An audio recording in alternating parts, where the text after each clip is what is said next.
บ้านหลังนี้แต่เพียงผู้เดียวเฉดหัวจากบ้านหลังนี้เมื่อไหร่ไหนๆเราก็ไม่ใช่คนอื่นคนไกลนับตั้งแต่วินาทีนี้เป็นต้นไป Halo semuanya, apa kabar? Berjumpa lagi dengan Raja Cinema. Kali ini Raja Cinema mau membahas film yang berjudul Jandara The Final yang keluar pada tahun 2013. Film Jandara The Final adalah kelanjutan dari film Jandara The Beginning. Udah gak sabar semuanya? Lanjut aja, enjoy!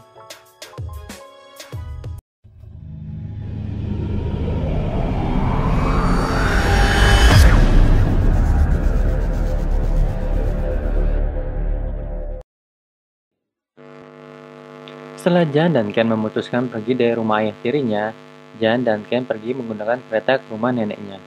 Sesampainya di kota tujuan, sampan mengantarkan mereka ke rumah neneknya. Kedatangan mereka sudah ditunggu-tunggu dan langsung diantarkan ke tempat neneknya. Neneknya menyambut Jan dan Ken dengan senang dan menceritakan kenapa semua ini bisa terjadi. Sang nenek meminta maaf kepada Jan karena membuat hidupnya penuh kesengsaraan dan meminta maaf karena telah salah memilih suami untuk ibunya.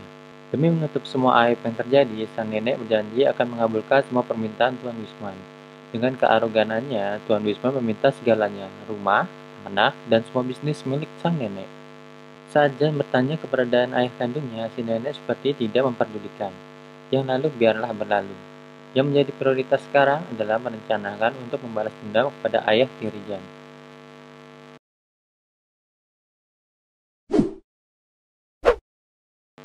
Tinggal di desa yang sunyi dan damai, Jan pun memberi kabar kepada kekasihnya Hyacin dan menceritakan semua yang terjadi. Mengapa ia harus meninggalkan Bangkok, hidup dalam kebebasan, dan terus menyimpan rindu kepada Hyacin. Berbeda dengan Ken, ia mulai kangen untuk mantap-mantap, merasa bosan untuk rutinitas di rumah. Ia meminta uang kepada Jan untuk bisa mantap-mantap di suatu tempat yang diberitahu para laki-laki di sana. Malamnya, Ken pergi ke tempat itu dan hanya mendapatkan sisaan wanita yang tidak muda lagi. Saat Ken memberitahu tempat tinggalnya, Ken mendapat info tentang ibu dan ayah Jan dari wanita itu. Selesai mantap-mantap, Ken langsung memberitahu kepada Jan. Keesokan harinya, mereka berdua mulai menyusuri setiap info yang didapatkan untuk mengetahui semua kisah tentang ayah kandung Jan. Sampai pada akhirnya, ia tahu kalau ayahnya sudah tiada. Ia pun mulai frustasi dengan kehidupan ini. Merampas pistol milik Pak Polisi yang membantunya mencari informasi tersebut. Aksi tiba-tiba Jan itu berhasil digagalkan ketiga orang tersebut. Jan melarikan diri sambil mengingat kekejaman ayah tirinya zaman dulu dan melepas tangis untuk mengurangi beban yang ia tanggung. Beruntung ada Ken pelayan sekaligus sahabatnya yang bisa menenangkannya. Jan! ทำไรอ่ะเมื่อฉันเกิดมาอย่างบัดซบอย่างนี้ฉันจะมีชีวิตนี่คุณจัน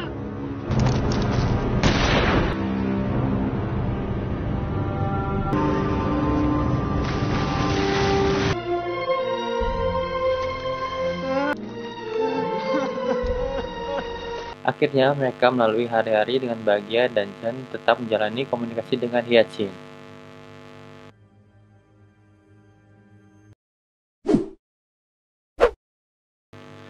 Ken akhirnya bertemu dengan tambatan hatinya.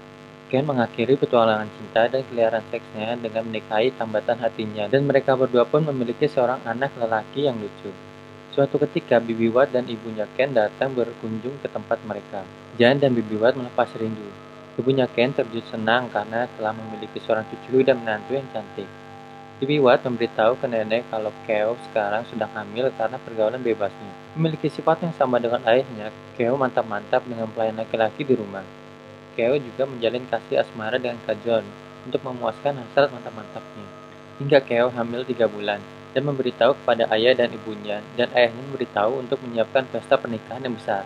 Namun, Nyonya Bun Lueng menolaknya karena sebenarnya Keo dan Kajon itu adalah kakak beradik. Kajon yang mendengar hal itu menyalahkan ibunya dan tidak bisa menerima kenyataan. Ia langsung pergi meninggalkan rumah dan tidak pernah kembali. Nenek mengetahui tujuan Bibi Wat adalah untuk menikahkan Jan dengan Keo untuk menutupi aib keluarga. Nenek merasa senang karena pembalasannya akan segera dimulai.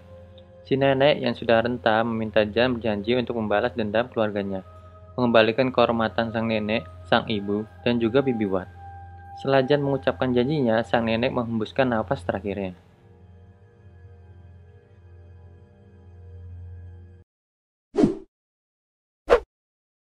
Jandara memutuskan kembali ke Bangkok dengan Bibi Wat Ken dan juga istrinya dan anaknya untuk menyelesaikan perjanjian pernikahan antara Jan dan Keo. Jan diperkenalkan kepada pengacara yang akan mengurus semuanya.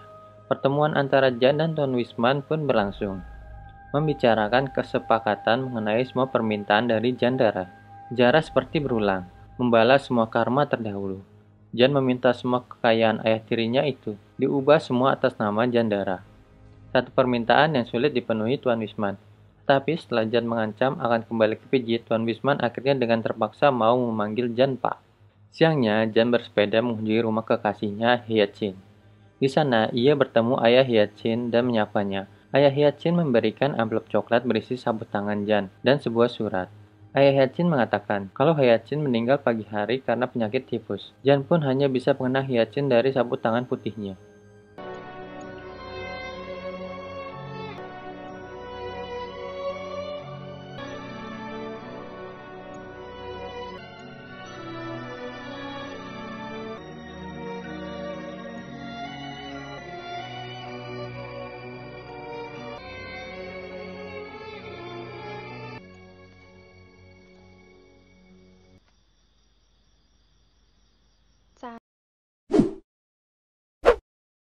Hari pernikahan pun tiba, beberapa orang terlihat bahagia dan ada juga yang terlihat bersedih. Berbeda dengan pernikahan umumnya, Jan dan Keo tidak pernah melakukan malam pertama, karena Keo yang tidak sudi Jan menyentuhnya. Mereka saling mengejek. Jan menggunakan kekuasaannya untuk menyakiti Keo dengan menamparnya karena tidak mau memanggilnya Pak. Di ruangan yang berbeda terlihat Tuan Wisman dan Madam Bun Leng yang habis mantap-mantap. Tuan Wisman meminta Bun Leng untuk tidak meninggalkannya, dan Bun Leng berjanji untuk setia. Saat tengah malam, Bun Leng meninggalkan tempat pengasingan Tuan Wisman menuju kamarnya. Di sana sudah menunggu Jan yang ingin digosokkan es batu di punggungnya seperti dahulu. Bun Leng menolaknya, namun Jan terus memaksanya, hingga Bun Leng tidak bisa menolak hasrat dari Jan, dan mereka berdua berlanjut mantap-mantap. Beberapa bulan kemudian, skandal Jan dan Bun Leng terus berjalan. Ken yang menjadi tangan kanan Jan tidak bisa berbuat apa-apa. Berbeda dengan Keo, dia terlihat sangat sedih hingga dia melahirkan buah cintanya dengan Kajor.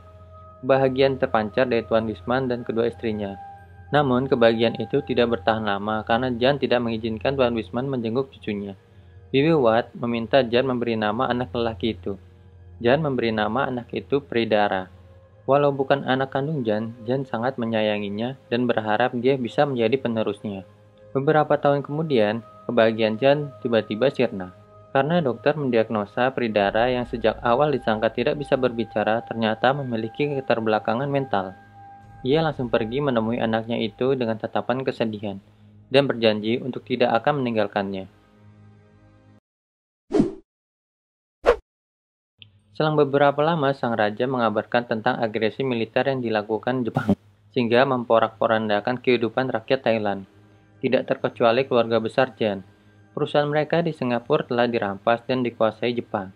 Tuan Wisman bersikeras ingin memberitahukannya sendiri kepada Jan, walau Bibi Wat telah melarangnya. Tuan Wisman membuka kamar Jan dan terkejut melihat Jan dan Bun Leng sedang mantap-mantap hingga dia terjatuh pingsan. Bibi Wat yang bersedih dengan apa yang terjadi meminta Ken untuk menjaga Tuan Wisman dan juga Jan, karena dia ingin meninggalkan Bangkok kembali ke Pijit. Bibi Wat meninggalkan Bangkok ditemani anak dan istri Ken. Madam Bun Leng menolak Jan pada malam itu dan memberitahukan alasannya hingga membuat Jan bersedih hingga meratapinya. Tangisnya tiba-tiba berhenti ketika melihat foto sang nenek dan dia seperti dirasuki setan saat petir bergemuruh. Dengan menggunakan topeng, ia berjalan menuju kamar Keo lalu mantap-mantap dengan istrinya itu. Setelah selesai dengan istrinya, dia menuju kamar Tuan Wisman lalu memukul Tuan Wisman dan melempar gelas ke kepala Tuan Wisman.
Pagi harinya, Ken menanyakan kepada Jan apakah dia yang melukai Tuan Wisman.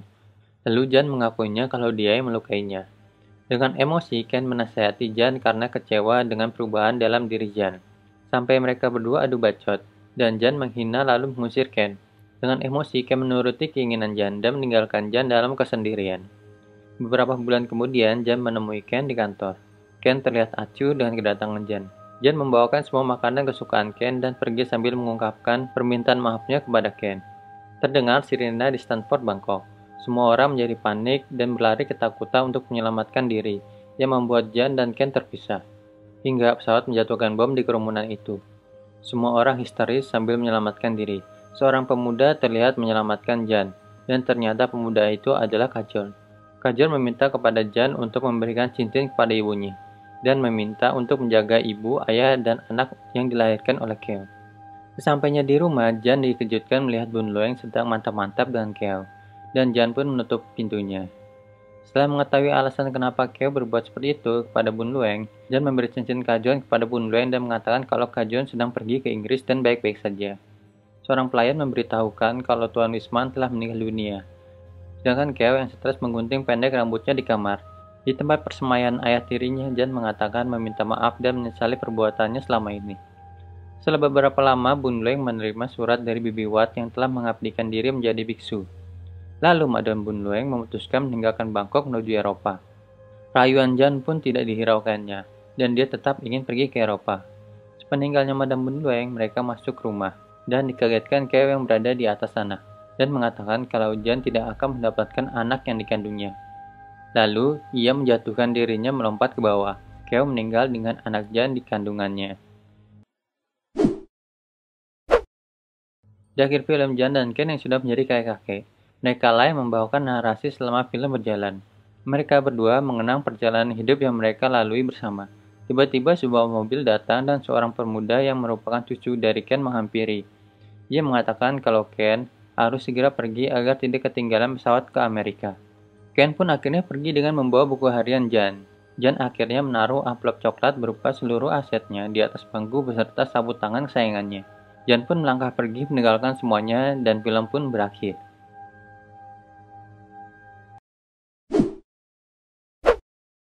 Gimana filmnya? Seru kan? Buat kamu yang suka sama filmnya, tinggalkan juga pendapat kamu di kolom komentar ya. Terima kasih sudah menonton dan sampai jumpa di video selanjutnya.